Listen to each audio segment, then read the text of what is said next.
for an example, my dad, very old school, bricklayer at heart, can't read or write, would say, why the F do you do these things online? And my response was, every day after work, he'd go to the pub because his clientele would be there to rent plant, and they'd be in the pub and he'd be doing his networking over a pint of beer. And I say, I could be in every pub in the UK permanently at any minute. It's a very efficient way of sharing and gathering information. What we always talk about is the team, having the right people in the right places and being able to, delegate and push responsibilities down and trusting that they will do it. All of our team have a lot of autonomy.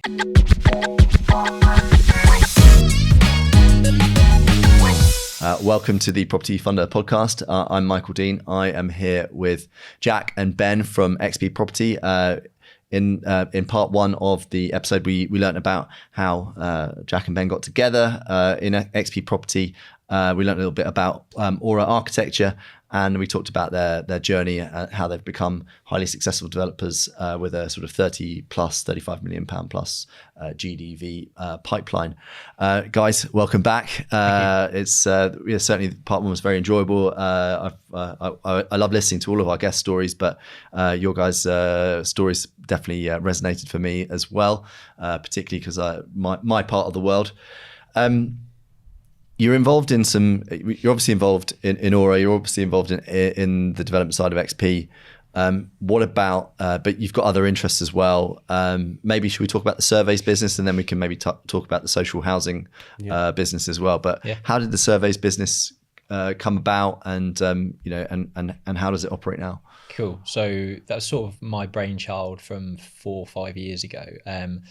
We use surveyors all the time. So it's measured building and topographical surveys, so as-built information for us architects to start working, on and drawing up our schemes. But the service that I was being provided at the time, it just felt like, they're using this high-tech piece of kit and it's all very high-tech, but the industry itself is very old. It's very behind the times. So I felt like it could be done a lot better. I'd had it like sidelined for a little bit, and then basically, said to Jack that I'd like to give this a go and see if we can build something. Do you want to build it with me? And that's when XP Surveys sort of properly was born. Bit of a coincidence that Jack had a property that he was letting out, and met the guy one day at the door, and he said, I've just been made redundant from a measured surveying practice. And Jack was like, funny that, because we've just started one. Do you want a job? That was on a Friday, and he started work for us on a Monday. And then we were like, right, we need to actually pull this business plan together. Does he still work for you? So Austin still works. Longest standing employee. Yeah, so he's still there. So that's really where it started off. We sort of traded under XP Property for a little bit and just, serviced Aura, serviced our own XP Property developments and a couple of other external clients. But then it was about growing it. So it was, properly, rebranding XP Surveys, starting to bring in business administration, and, adding to our surveyor base, but, finding the work to feed that and grow. And it's been, we're now 4 years really, pretty much into that process. And, 2025 has been our it's been incredible, to be honest. January, February, March, January was great. February, we had our best month ever. March, we beat our best month ever by 15%. It's been a really good start to 2025, but all of that hard work and the foundations were born in those first 4 years. It was like we always talk about kind of Death Valley and sort of that curve where it sort of drops below the profit line and then, exponentially goes up like this. I feel like we're on that turning curve where we've built the relationships. We've brought in a business development manager to start, feeding the beast and bringing in more sales. We've sort of twisted the model a little bit to bring on board external surveyors that allow, like Jack said in part one, sort of the flexibility of expanding and contracting a little bit better. Sort of like freelancers, basically. Freelancers, yeah. I mean, it's a very, there's a lot of one-man band surveyors out there that, don't have the business understanding on how to market and sell themselves. Very good surveyors. If we can continuously have all that front end but feed them work, then there's a really good opportunity for us to have that big database around the UK. And that's the goal. It's to take it kind of nationwide and continue to grow it. So, it's not been without its issues, and we spoke a bit before about HR and recruiting, and it's tough. It's tough to get the right people in, and surveyors seem to have quite a certain dynamic around them. So it's been quite difficult to manage that. But I think of all the businesses that we're currently running, like for me, it's the most exciting. I feel like it's got scale in it. We've built the platforms off of technology. So one thing I wanted to do differently was utilize property information, property data from online sources, and use API integrations with our sort of internal pricing model to have an instant quote on our website, instant quoting tool. Nobody else in the UK does it. A construction quote? No, so our quote for a survey. Right, so okay. somebody wants a survey of their 3-bedroom property in South London. They type in their postcode, they select their property address. Through them just doing that, we use Google Maps, Google Cloud, API integrations with ordnance survey information. So it tells us all the key information we need on their property. We use our pricing algorithm to then basically say, this is the size of the property, this is our pricing model, here's an instant quote within 20 seconds at a click of a button. So instead of it being 3 days worth of back and forth, this is the information I want, here's an email, here's a phone call, within literally 5 minutes, people can go online, they can find their quote, they can book it in, and they could pay for half it online, and that's one solid process. So like I say, nobody else is doing that.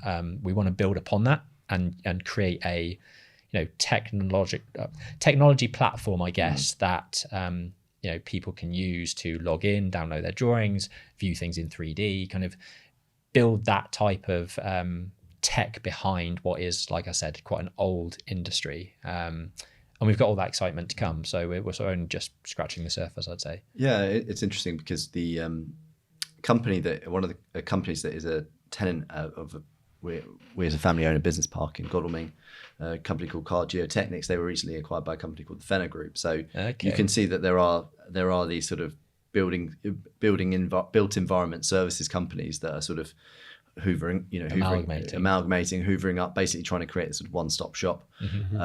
So yeah, you could definitely see a potential exit route to someone like that in the future. So yeah, it's definitely very exciting. Have you found any deals for the development company out of the back of the survey company? To a certain degree, yes. We've also lost out on a few, haven't we? Yeah, it's funny when we've been part of a bidding on a site, and then we get a survey request in, and we know, we're sometimes trying to get hold of the agent to figure out how we've done, and they're saying, yeah, we think we've got a buyer, and then you get a survey request, and you're like, we had missed out on it. We've had that a few times.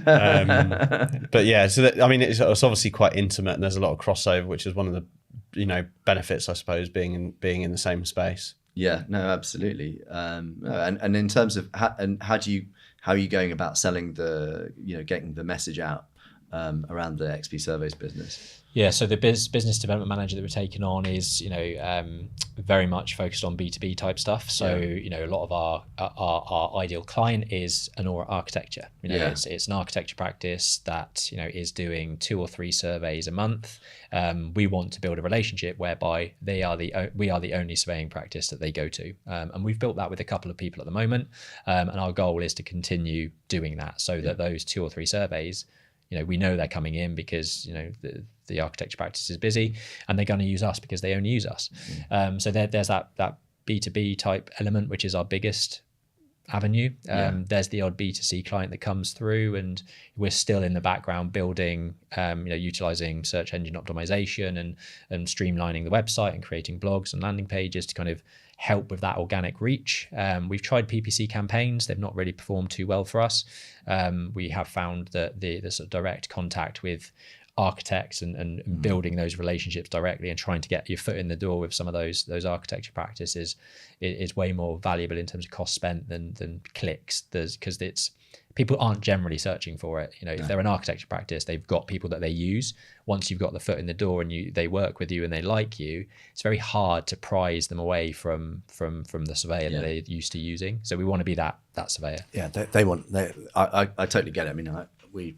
We submitted PD on building and stains last year, and of course we needed to have the topo and all the rest of it for the architect, so the architect could do the planning drawings. So I don't think I got a choice in which surveying company that it was just, this is the quote and this is what you've got to pay. And that's it. And that was your architect telling you that. And that was pretty much the architect telling me. And that's sort of. That's where we want to get to, and it is always difficult to kind of get you kick out the other one, the old surveyor, and show your worth. And what we have found is that because we do what we do, and I run architecture, and it's sort of it allows me to provide or offer services that maybe other surveyors don't. So we will always give architects their survey drawings within their own CAD layers. So they don't have to do any messing around, like changing layer types and title blocks and stuff. We will say, look, give us your template. We will give you your survey within that template. So it's these things that maybe if you don't come from an architectural background, you won't know that that's a sticking point for people. So we've got all this insider, knowledge, I guess, and we're trying to kind of make it as good as it possibly can be for architects.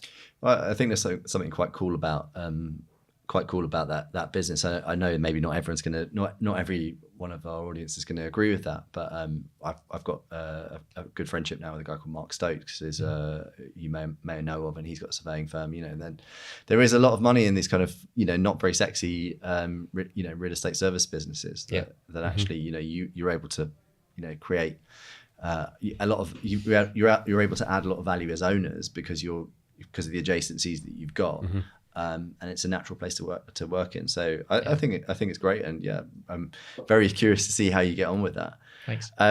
Should we talk about social housing? Yeah, sounds good. I know you've sort of started to wind that down a little bit, Jack. But can you talk to people about what you did, because it's quite a thing actually. Cool. So to touch on the two businesses that we haven't spoken about, which is one, Central Suites, a business that I run with my brother, which is technically HMOs in the private space, sort of high-end rooms, all in Oxfordshire, and we're up to about 150 beds in that portfolio.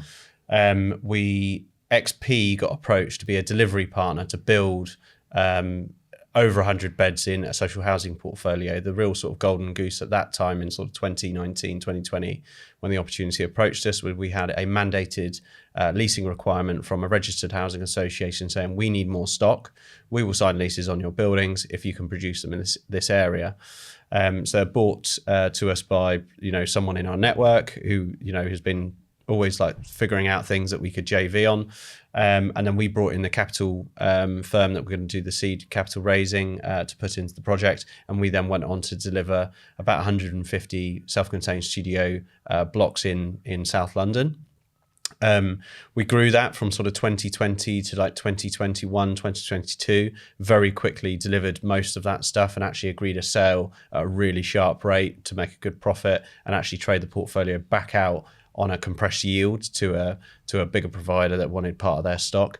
Then literally in the space of like 6 weeks, Home REIT scandal came into the market and Liz Truss mini budget came out and that market literally turned on its head. It was like, in development terms, it's almost like the GDV dropping by over 40% in months.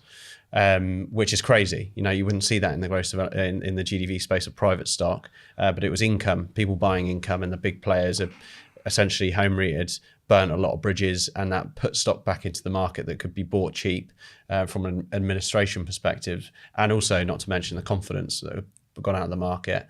So we sort of knuckled down and went, right, we just need to cash flow this, play a longer term game, get it all complete, because we were part finishing. We'd finished one phase of the portfolio, but we had about another 10 million to deliver at this point. So we just sort of said, let's take the income, let's build it out for its real purpose, which is supported income, government supported income that's paid by Universal Credit on some of our buildings are 10 years, some are 25 years, full repairing leases, and play out the long run. And now we're kind of into the longer run, and the market started recovering. People are back in the market space buying at better yield values. The portfolio is finished, so complete, cash flowing really well. And it was a huge learning curve because we've gone from private development, private services in the development space, private HMOs space, and now into a completely whole other beast about benefit cards, enhanced local housing allowance for operations of social housing, being in a different market, selling on a yield as a combined portfolio. We've got, I think, 11 assets is the total of the collective portfolio that we have, which is 87 units that we still own. And we're kind of restructuring and recapitalizing that at the moment to try and play the longer term game and take the income. And that's been super difficult because everyone back in 2020 never saw really that we'd get a really good proposal for a sale, that fall out of bed and having to creatively like rejig and rebuild the portfolio essentially. But yeah, stabilized now. We've pretty much gone to market and got buy-to-let products across all of them. Well, it's not obviously a standard buy-to-let product, but a 5-year fixed mortgage on all of the assets. I was actually just at the lawyers signing the last 2 to be refinanced. And then, a bit of a close of a chapter and a huge learning curve for us as business owners. So, I mean, the spectrum of the businesses, we can survey sites, we can design them, we can develop them, we can retain them, and understanding that sort of social housing element of the market has been a big learning curve. And we've, it's proven that we can build quite quickly a product that's a cookie cutter product, and we've actually won awards for our quality that we've delivered in that space, because it's not commonly known for quality in that space. Whereas we know that if we've got a full pairing lease, it kind of benefits us to do a good quality product, because one, news gets around, which it did. We've got a lot of appreciation in the market space for caring about the end client, making it very accommodating for the client that's living in the product. But also the tenant has to repair the building at the end of the lease, which comes back to us anyhow. So it's worthwhile doing the fit out first. And I guess the thing is, if you're working with an RP, they're gonna probably want to extend that lease anyway, right? They're gonna have an unlimited, pretty much unlimited, or I say unlimited. It's a bit like the NHS. They're never going to lack demand for the product, right? So so in that context, you have to expect that they'll probably want to go again when the lease term runs around, which is probably why the people are willing to pay such sharp yields on the leases anyway. So, So, are there any other businesses that are lurking around that we haven't touched on, or have we pretty much covered it all now? Wives have said we're not allowed to start. Banned. Yeah. Well, so Central Suites, which is mine and my brother's business. My brother's 5 years younger than me, and he was coming out the back of university. Works for a HMO and a service accommodation landlord. And then we decided to set up Central Suites actually about a year after XP Property was born, and build our own private portfolio, which is pretty much anywhere between 4 and 8 bedroom HMOs across Oxfordshire, in market towns in Oxfordshire. We also manage XP's blocks that we've developed and kept. So there's a lot of autonomy between the businesses. So a surveyor that's surveying a site may communicate with our estate manager all under one roof. And we've now built up that portfolio to about 150 units and continue to grow that portfolio too. So that's kind of like a HMO lettings business that I'm purely just involved in acquisitions and delivery, and then my brother manages the lettings team to maintain stuff as well. So like full end-to-end life cycle. The construction piece is the only thing that we could probably easily drizzle in there, but haven't. Yeah, well, I mean, you've definitely got enough on your plate. How do you manage it all? You've got 30 people, you've got multiple business sectors. Not only that, you've got hundreds of tenants, investors, horrible, ugly lenders like me. How do you find the time? How do you maintain the focus? Because there's always that danger that I know we talked off camera about that sort of danger of over trading, but you are spread very thin by at least someone watching on maybe don't know you, doesn't spend a day walking in your shoes. So how do you manage that? It definitely is tough. I mean, what we always talk about is the team. Having the right people in the right places and being able to delegate and push responsibilities down and trusting that they will do it. All of our team have a lot of autonomy. We certainly hold them accountable and set targets and constantly review that, but everyone in our businesses, we do net promoter score in our businesses to understand what is the feedback from the team, and it's always very, very positive. Everyone loves the autonomy that we give, loves the culture within the businesses, and we can trust them to do what they need to do. I think I mentioned, I think it would have been part 1 now, but certainly with Aura, for example, I realistically do 4 hours a week in that business. So although it's a lot going on, I get involved in the stuff I want to get involved in, like the marketing and the finance reviews and just that sort of company vision and pushing it forward. Whereas the day-to-day operations is run by Graham. So although it is a lot going on, my actual input into that is not too much. XP surveys, in reality, I reckon if we did, 6 hours a week between us, Yeah, I'd probably do about 6. Yeah. So let's say 6 to 8 hours a week between us in that business, and it's growing at a good rate now, although it's been quite difficult. So having the right team in the right places helps us to do what we do. So that being said, it's been certainly for me for the last sort of 4 years since my first was born, I haven't been able to give it enough time, as much time as I would have done. But I think that's a good thing, because you just get burnt out if you continue at the 90 miles an hour that we certainly did in the first 3 or 4 years. Well, it's a marathon, isn't it? The business, it's got to be. Business life is a marathon, albeit as being maybe a few years older than you, at least yourself, Ben. It goes really fast at the same time. Yeah. I just think, to add to that, we always found it was quite confusing what we did, because there's so much going on. There's 5 companies all under one roof, and we actually every quarter we get every team in every business together, and we just do like a really chill pizzas, beer if they want it, and we just do a run through on where every business is at, where it was, where it is now, and where it's going, and combine that vision in with our company values and what we're trying to achieve as a group. So everyone can see what everyone's doing and planning to do, and support each other as a all on one part of vision. And that's really, really key to sort of gel every business. And one benefit we have is the teams can lean on each other. It's not common that someone in one business calls another person in another business and says, I know you're good at doing this particular task, can you just help me work through this, or where's this stored, or when you surveyed this site, how did it come out on this plan, or whatever. So we do have that sort of benefit of the business.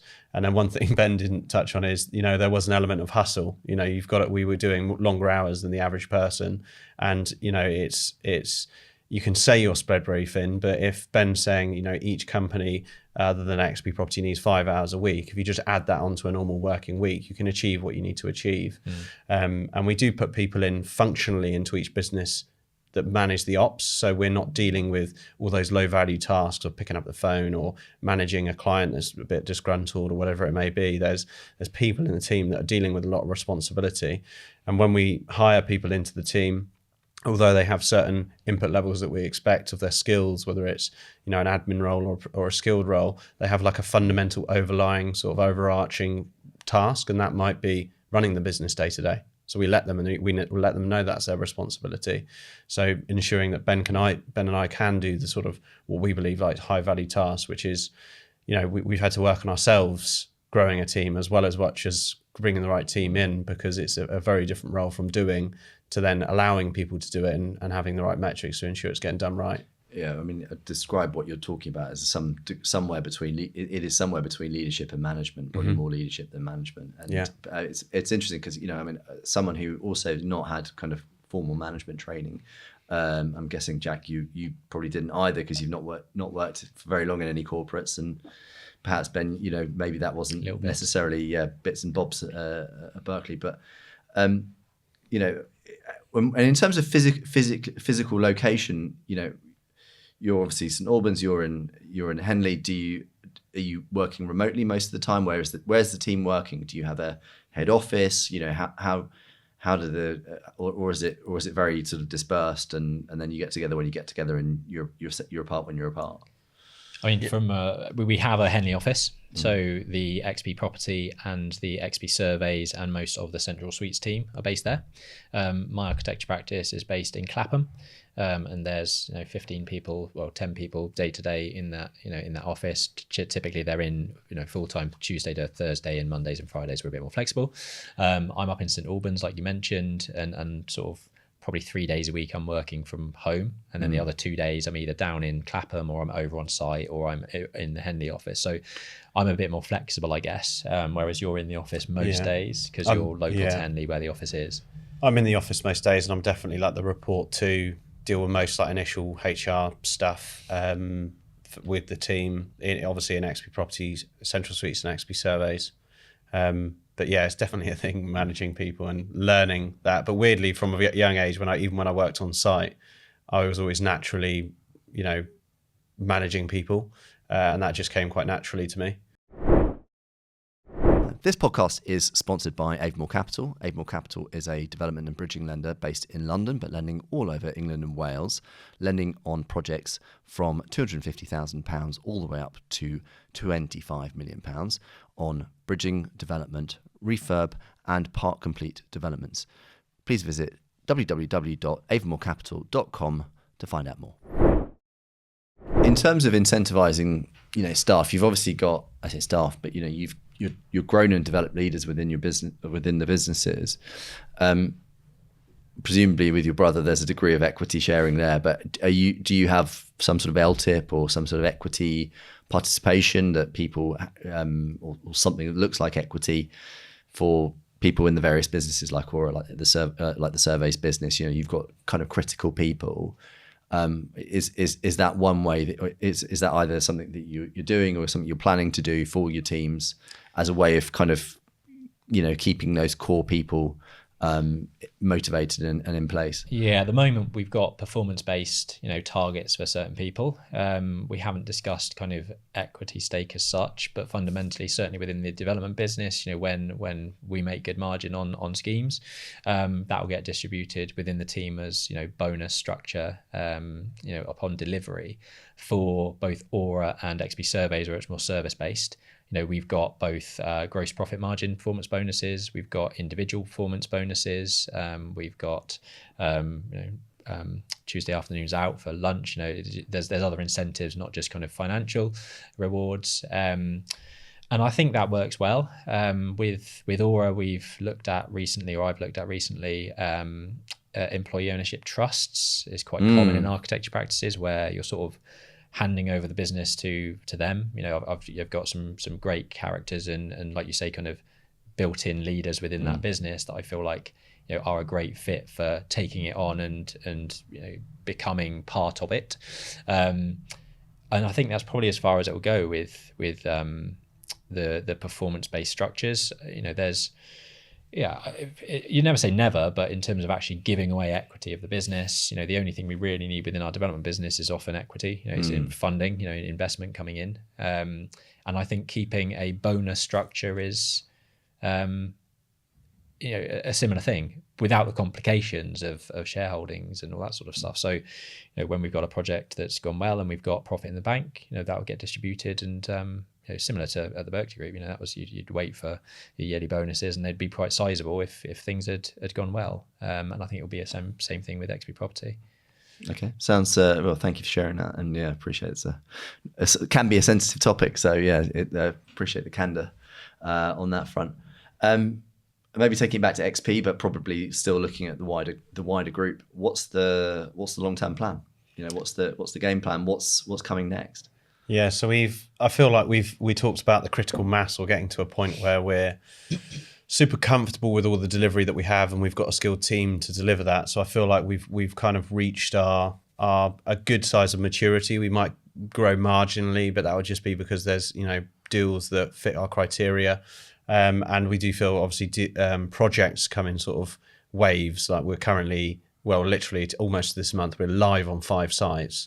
Whereas we would normally try and do the 2 in legals, 2 in delivery, 2 in sales at any given time. But it's just, you can't always predict timing, because some of it's planning, some of it's actually just the strike of it being lucky when the seller wants to get rid of something. So we're trying to massively efficiently deliver what we're delivering today. We're constantly doing like business development focus about what we want. Ben and I check in quite frequently about where the businesses are going, what that vision looks like. And I feel like we're at a comfortable size now to continue a sort of similar delivery pipeline, whether that's sort of 20 to 40 million at any given time. Obviously, most of our projects take 2 years, so kind of half of that is our turnover. And we've got other things around XP Property that we can, expend our time on and have fun on in different areas. We can jump into a business any day and help things and improve things and work on a member of the team. So XP Property will continue delivering the types of developments that we're delivering, which is kind of like private sold stock in the home counties and around London, and creating value the way that we do. I think we've built up a bit of a reputation of being very dynamic and kind of like immersing ourselves into the projects and really trying to squeeze every part of it that we can possible and come up with really creative ideas to do that, so that when we've past that deal into the past, we feel comfortable that we've done everything we can. And obviously there's learnings from every project that we do. We've, still learning on every project, but growing to ensure that we're, I said feeding the beast, but the machine is running as well oiled as possible, and also not taking the same risks that we've had to get to where we are, because we've been, that there's a phrase that I heard someone say, and I do kind of agree. A development company starts making money when it stops growing, and we've been growing for almost 8 years. So it will be nice to get to a point where we're being reinvesting a lot of our own capital, and also delivering projects that are focused more around the team, or that we've funded, and also being a little bit more picky, because we're growing also our business to a point where we mentioned that we want a net margin per project per year, but we're also building up a rental portfolio within the development company, which is also chipping away at that overhead that we have every month, to the point where it's not an overhead, it's actually a positive. So that's one goal, and continue to deliver what was basically what we're doing at the moment. To get there, we obviously work with investing partners, and I think that there will always be a space for that in our company. Always run out of money. Yeah. That's interesting as a developer who doesn't need any money, that's for sure. Yeah. I mean, that's how we know each other, I suppose.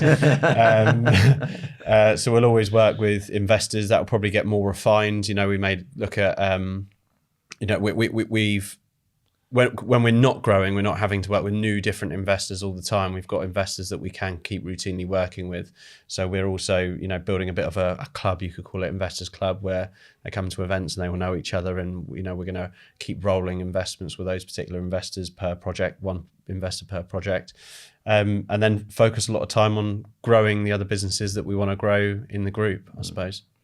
Yeah, I suppose what I quite like about the setup you've got is that, you've got, if we, myself as a business owner and operator, I've got investment businesses and I've also got operating businesses, right? So I suppose most obvious of those most obvious operating business is Avamore, right? So in that context for you guys, you've got the investment, what I call the investment development business XP, but then you've also got the operating businesses, so the architecture, the surveys, etc. And it's so that's generating that sort of churn cash, but then you've also got your kind of lumpier, your lumpier capital events that happen, these at points along the way. So I think I think you've got a good spread, and I certainly, whether by luck or judgment, I've got something similar. So maybe I'm saying out of a degree of bias. Tell us about the podcast. How did that start? And what's the what's the aim of the game? Everyone's got one, so we felt like we had to have no. Yeah. I think in this day and age, like we've raised a lot of money through our network, our social media presence, all those good stuff. Good conversations that we're having and sharing the journey, like Jack said. It felt like a really good use of our time, whereby it's a focused hour every Friday. So we're live across YouTube, Facebook, LinkedIn, all the standard places every Friday for an hour, where we just talk about the highs and lows of business and property development. We tend to pick 8 to 10 topics that are prevalent in the week, that we could go into detail of, hopefully stop some people making the same mistakes we've had, or guide people to certain networks or operators that we feel like have had good service, and we can share that with them. And it's just I think a good chance to, for that hour, do our bit. And then we get our team to repurpose it across short form content, and repurpose some of the 3 to 10 minute snippets of the topics that we go deeper on into long form videos. And we're really starting to see that sort of trajectory of viewership and following dial up now, which is great. So it's been two and a bit years now since we started. I think we've missed 3 weeks out of those 2.5 years, so it's been good. We've taken it. I've been in Barbados. You've been, where we've been, see behind us, and we've still done the podcast whilst we've been on holiday and abroad. But we think it's a really good use of our time. We get a lot of valuable feedback, and a lot of great insight from people saying how valuable the content that we're providing is. So it makes it worthwhile doing, I think. And it brings opportunities, it brings deals, it brings all sorts in amongst the ecosystem of businesses that we got. So I mean, that resonates with me. You sometimes get a bit frustrated. You go and look on the portal, see how many downloads you've had that week, and it's nice to see it. Mum and well, no, not always. Mum and her mates, they didn't show up this week. But then you get a message over LinkedIn or Instagram or whatever, and they say, my ambition is to one day to come on your podcast, and you go, yeah, it makes it worth it. It makes it worth it. Yeah.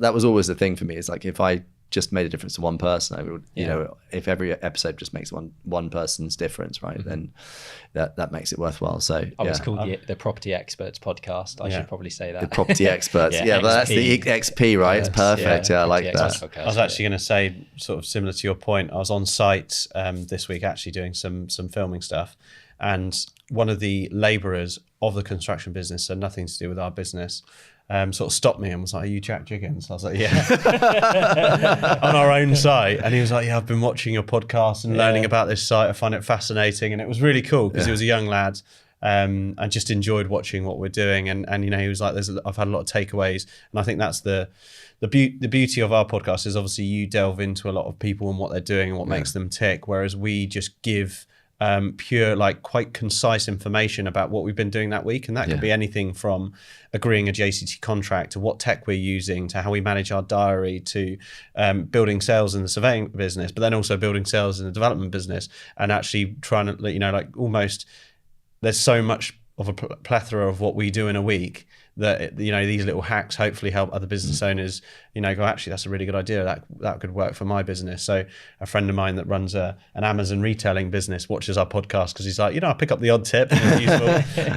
But yeah, we're just sharing what we do, really, which is why it makes it easy as well, because we just go, right, what do we do this week? That's really cool. Prep for 20 minutes and then jump on. Well, I think it's also quite cathartic, right? Because it's almost like a debrief, right? It's like a debrief, it's a download. Massively. You kind of think you'd be doing that anyway at the end of the week. Just privately, so then just doing it publicly kind of... we talked about at the beginning, it was just Ben and I, and we're doing everything together, and our wives said it was, back then, we weren't married, but back then they'll be like, "Oh, who's your partner? Is it, is it Ben or is it actually my wife?" But now we're actually quite far removed. We each have our own area of the businesses that we focus on. We don't feel like, we don't check in politely because we just get on with our day and that focus. And sometimes we'll go literally the whole week without speaking. And I don't know what he's been up to, and he doesn't know what I've been up to. We just trust each other in that capacity of the business. So it's quite funny sometimes when I'm tuning in, I'm like, "Oh, that's interesting. We got planning on that side." Were there ever any moments like, "Why the hell did you do that?" Sometimes, probably. You save the dirty linen for after the, But you're right in that it's really difficult sometimes, especially as a business owner and entrepreneur, and you're running 100 miles an hour. Sometimes it's really difficult to pat yourself on the back and take stock. And it does give us that opportunity every Friday to just be like, what has happened this week? Like sometimes I forget, you get to Friday and, oh God, I did that Monday, didn't I? And I have to look back through my calendar to look at the topics that I want to cover because I've just forgotten what's happened. You sort of go, we did that. I think that's also quite one of those things where you can go through a week and you can be like, oh, nothing good happened, and then but it forces you to because we're naturally predisposed to focus on the stuff that was bad or challenging and not really think about the stuff that was successful or good. So putting yourself in that position where you can be like, oh, shit, we did that really good thing this week. Oh yeah, but because often we just go, well, that's baked into the cake and that's it. We forget it. So I think it's a really cool. It is actually a really cool thing. I want to talk about putting yourselves out there though, because that's not for it's certainly one of the things I struggle with some of my team, and in particular my sales team as well, is that in this sort of being a bit of a Gary V disciple, right? I've always been, and maybe I just naturally I don't know if I'm naturally drawn to it. I think I've just had more practice at it. What advice would you give to people who are who want to improve or increase their profile, in their given field? I mean, we're obviously a probably property and finance heavy audience, but more generally. I think what you mentioned earlier about just documenting what you're doing, just be authentic in that. You're not going to appeal to everyone. You don't need to appeal to everyone. You just need the small number of people that are interested in what you're doing. Yeah. So don't try and be something you're not. Just this is what I'm up to. This is what I'm doing today. And I think, to be honest, there's stuff that I think I should be doing from a social media perspective that I don't, because there's still that little bit of fear of, what if this happens, or this person thinks this about me, or what, and sometimes you just got to say, let's just get it out there and do what I know needs to happen. But it's tough. You still get that, like that fear. Yeah, I think from my perspective, for an example, my dad, very old school, bricklayer at heart, can't read or write, would say, why the F do you do these things online? And my response was, every day after work, he'd go to the pub because his clientele would be there to rent plant, and they'd be in the pub and he'd be doing his networking over a pint of beer. And I say, I could be in every pub in the UK permanently at any minute. It's a very efficient way of sharing and gathering information.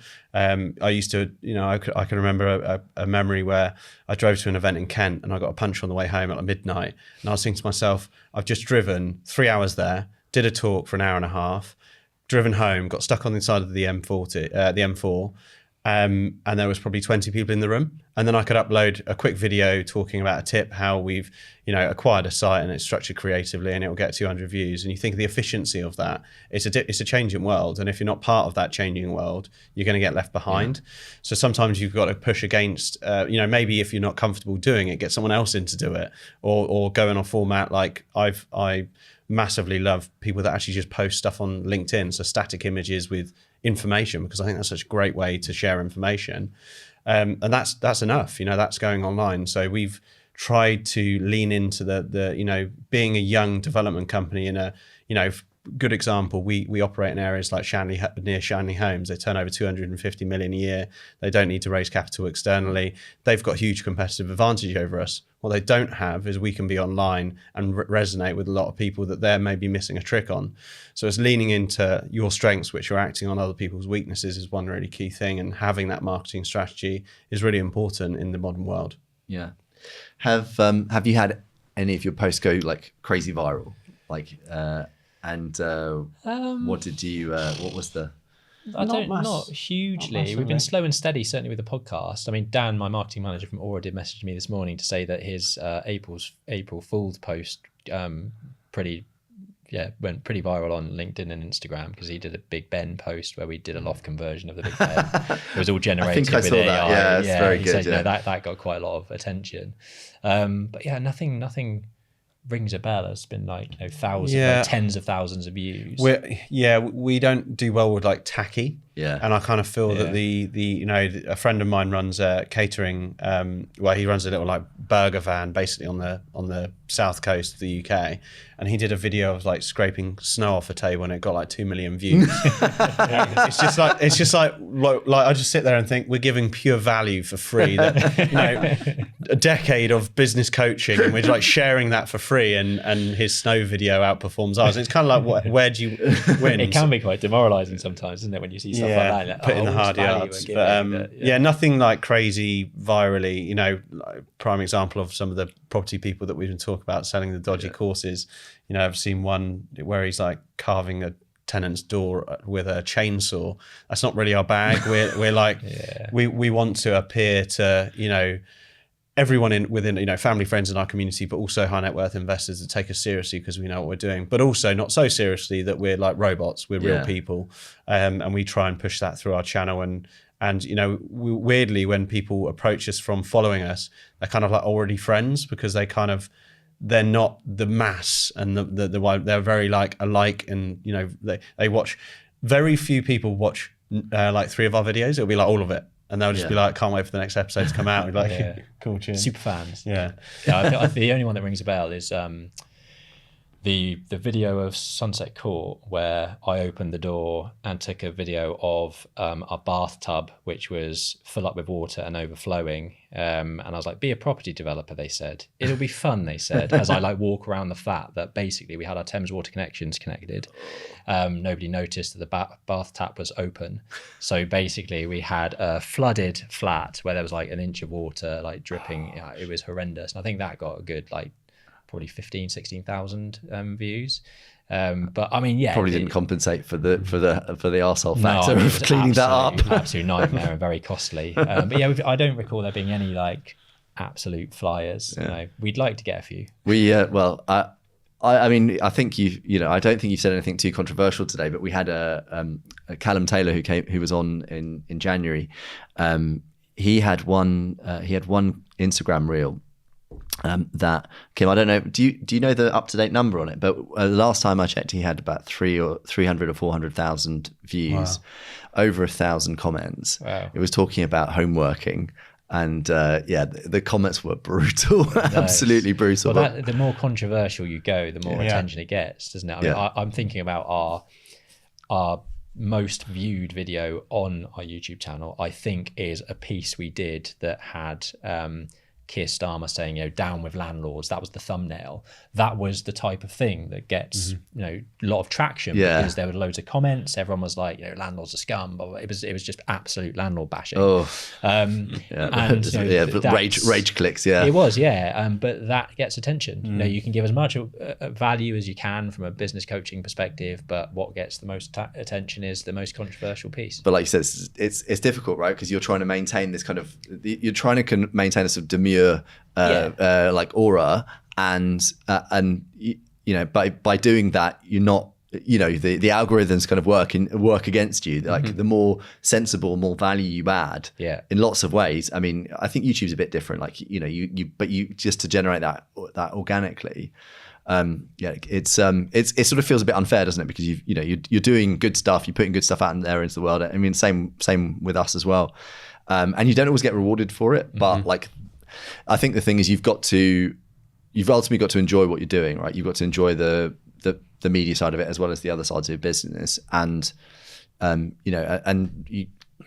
we said earlier, just do it for one person, doesn't have to be for 100,000 people, right? And I guess the nature of the topics that we discuss, we're not going to get the same number of views as a 442 or Meat Eater or whoever else I'm or whoever else I'm following on YouTube or other socials. So it is what it is. We're going to start the wind down in a minute, but maybe one last kind of professional question. What's the what do you think the trends for the next 18, 24 months, in the market, which I think still, I think maybe there was a lot of chat about stay alive to 25. And we're now trying to work out what that is for 26 and 27. Well, I definitely feel like everyone's kind of still hanging on a bit. What do you think the trends are going to be like for the next 18, 24 months? Oh, it's so tough, isn't it? So I think service-based businesses in property and construction will continue to do well. The amount of fees that we have now for planning applications and things around delivering what we're delivering, I think are growing and huge. I think that's a really good space to be in, and we're obviously semi-what in that space. From a property perspective, because we've seen the nature of build costs increase, finance costs increase, professional fees increase. I think land values are going to be a bit sticky because expectations of landlords is difficult to trade in that market. But if you have blocks of flats or big estates that are owned in private names, I think that's going to be a good space to be targeting, because if they've got leverage, they obviously can't offset their mortgage costs as income. So, as a taxable income. So I think that space into buying existing portfolios, in limited structures or offices or flats or blocks or whatever it may be, is a good space to be in. I also think the change in grey belt opportunity is a huge one, because it's overnight it's unlocked a lot of sites that didn't work in green belt to working now.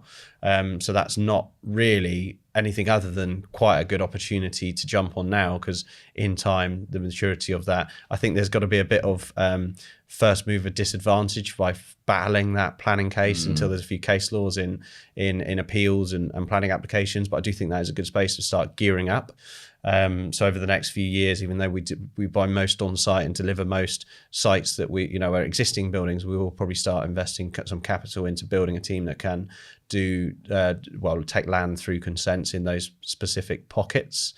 And I think there's going to be weirdly a good opportunity for staying alive. I think that the development space is really, really difficult at the moment.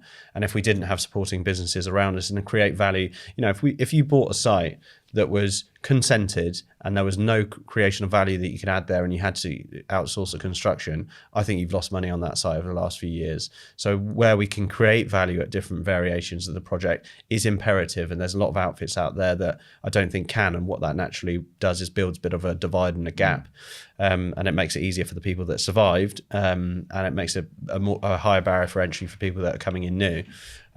So surviving is an opportunity as well. There's so much turmoil at the moment politically. It's so tough to kind of gauge where things are going to go. Like, we were at the tail end of last year thinking spring and summer this year, we think things will start to really pick back up again. And there was like a couple of months where it did. And then obviously Labour came in, shake things up again, and there's a bit more uncertainty, and they're doing certain things that probably aren't going to help us.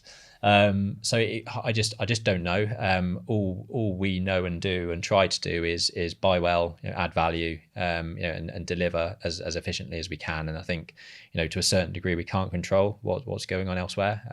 There are certain things that we're doing on some of our sites to forward sell. So we're selling off plan some of our sites that we're taking a bit of a hit on GDV, but we're reducing the risk of those market sales taking a long time to get over the line. So there's a few things you can do, but fundamentally, if you are continuing to buy well, you're adding value, you're going to be in a safer space than some people that sort of don't have those skill sets. Yeah, I like the forward sale, because at the moment, particularly flats, they're taking a long time to sell. The cost of finance, obviously we're very reasonably priced, but but joking aside, there's not much. Most developers are paying the best part 10% per annum plus fees. Yeah. If you're doing well, you're in the sort of high 8s and low 9s. So it's a very different world to 2-3 years ago. I think as a consequence of that, if you're racking up, it's going to take you a year and a half to sell all the units in a scheme. That's a lot of interest that can roll up. Yeah. That's your profit at the end of the day. Sometimes it's better, you're smart, take a bit of certainty. Yes, you're not getting as much on the GDV, but you don't have that. You don't have that sales risk.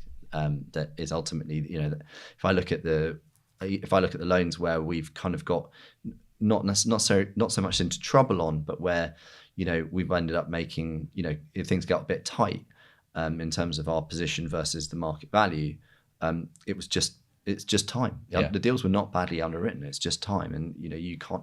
Time is the big killer. That's unfortunately that compound interest. Being the eighth wonder of the world. So last question from me, and it's a bit of a closing tradition. If you were to give some self-talk to your younger self, let's say 16, 17, 18, perhaps, what would you say to yourself, and why? Why don't you start, Ben? Yeah. So I would. And this isn't advice to anyone out there, but I probably wouldn't go to uni. Like, I feel like it was really good fun. But fundamentally, from an entrepreneurship perspective, I feel like I could have been further ahead than I am now had I just taken the leap and gone down the route that I sort of knew I was always destined for, but felt like, nowadays, you got to go to uni, you got to get your degree, blah, blah, blah. And yeah, I feel like I'm behind. Maybe it's just the way that I think, but I'm like, I sort of feel like I wasted those years, and I could have been further ahead than I am now if I didn't do that. So yeah, that's not advice to anyone. That's just how I feel like don't feel pressured into doing it if you feel like there's another avenue for you. And I think the way that university fees are nowadays, it's expensive, and you're going to be paying that off for a long time. When if you've got that entrepreneurial spirit, and you always know that you're going down that route at some point, then why not start yesterday? What about you, Jack? I'd probably say whatever level you're at, invest heavily in having one or two and maybe even more mentors. I feel that there was a lot of time that we were mentoring each other, and we probably could have got an easier break and a lot more support and ideas and creativity and vision and reflection and growth with reaching out more, investing in more in that.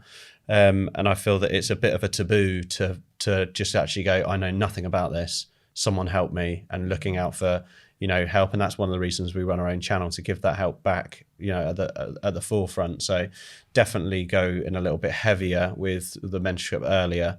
and invest more time and efforts into that, because it pays dividends and exponentially grows you as a person, early on in the journey.